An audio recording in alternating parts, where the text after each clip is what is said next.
So I'm back to work on this piece that, as I said, I'm calling A Place to Dream. And I'm very close to the finish line. I'm super excited. I am so close to the finish line.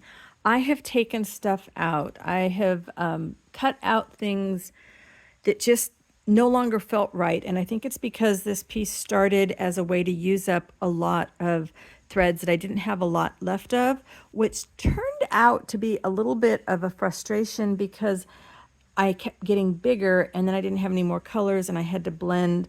So one of the things I did was write down in here. Let's see if I can get you a little more. Right down in here. And I started trying to use this color to see if I could make it blend, and I really didn't like it. So last night I found this green that finally seemed like it would match, and I think I'm going to kind of blend that in. One of the other issues I'm trying to decide is I love the way this came together. I'm less thrilled with the bullions over here and feel like I need something to fill in between. But I kind of feel like if I bring the orange doesn't belong over here. You know, I go to the yellow. So I can't do the orange there. This is a much lighter green with a little bit of yellow in it. So all my other little threads. So I was wondering about maybe bringing that coming down and adding those in between there.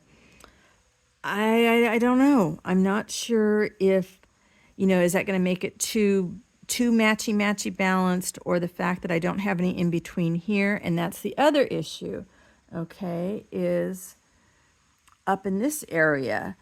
This was here before, and then I extended the dark green. So now I'm not sure if I only have maybe about 2 yards left of this green. So now I'm kind of thinking maybe I should cover that up and let that be all dark. I don't have any of these greens, but maybe I don't want to put dots of anything in here, French knots of anything, because maybe then, right now I'm giving the eye a place to rest. So I'm really having some design decisions to make. I've also got, of course, more rocks. So I could bring just a few of those in, perhaps. Or maybe there's just like a pile of rocks in a few places to balance. So I now wonder now, would the rocks look good? Let's move this back here. How about if I put rocks in here? Oh, maybe that's what I do. I don't worry about trying to get French knots in there. Maybe I bury some rocks in there, and then I'm going to let this solid green stay. So then that brings me back to wondering if I should get rid of a few more of these. We'll see. I'm not going to make that decision right now. So that's kind of where I'm at. What I discovered, this piece has taught me so much. One of the things that I have discovered is that I had too many different colors, which was fine as far as using up little things, but I had, way too many. Say 5 is good, I had like 15. And so I have spent a lot of time doing French knots over existing things and cutting out blocks of drizzles and stuff, because there was just too much contrast and not enough continuity. And that's one of those things, all I can say, the only way I was able to figure that one out is how did it feel in my gut when I was looking at it. And it didn't feel good. I was looking at it and I was uncomfortable. I had spiky things coming up, going up, okay, move you again.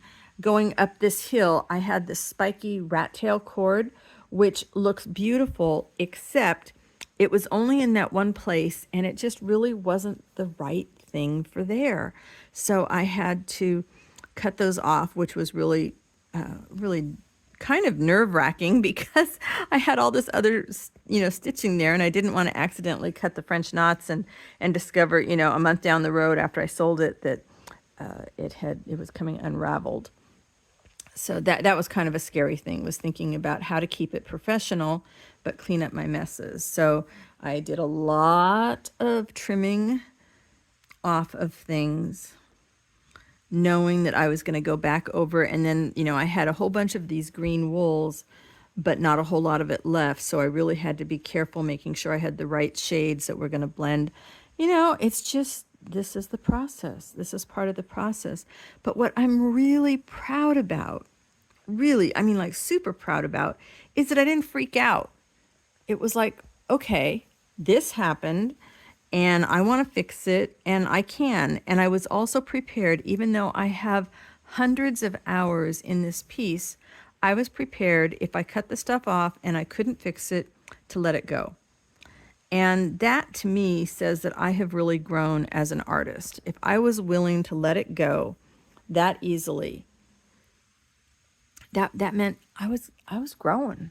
I was getting more confidence in myself. And that's a hard thing to do. I can't teach you how to have confidence any more than you can teach me to have confidence. But external validation, even though that's not supposed to be our driving force, having people tell you that they like what you're doing, that helps. But then feeling like I could look at a piece and say, hey, I know what this needs. Or in my case, it wasn't that I looked at it and said, I know this is what it needs. I knew there were certain things that were discordant. They just didn't quite work. And so I had to get rid of the ones that didn't work. And then I told myself not to go back to work in that area. Like every time I cut something off, it's like, okay, don't go back and work in that area for a while. Let your eye get used to looking at it and then see where it takes you. Because it might take you someplace you weren't expecting. There is a lot more that I want to do on this piece. People can look at it right now. I don't know what these little white flecks are. They can look at it right now and think, oh, it's so close to being done. But I've got my little fuzzy bits I want to add. I think I want to add some more three-dimensional stitches. Maybe some more little things, my little cast-on stitches. I'm not quite sure where the right place for them is. I don't think they really go over here because then the bullions aren't going to stand up. But they might be something that can go up the hill, or they might get tucked back. I don't know. I'm just going to have to play around. But I know there's a few more things that I want to add to it. And I'm just going to finish this little bit. And I think I'm going to sink some rocks in here.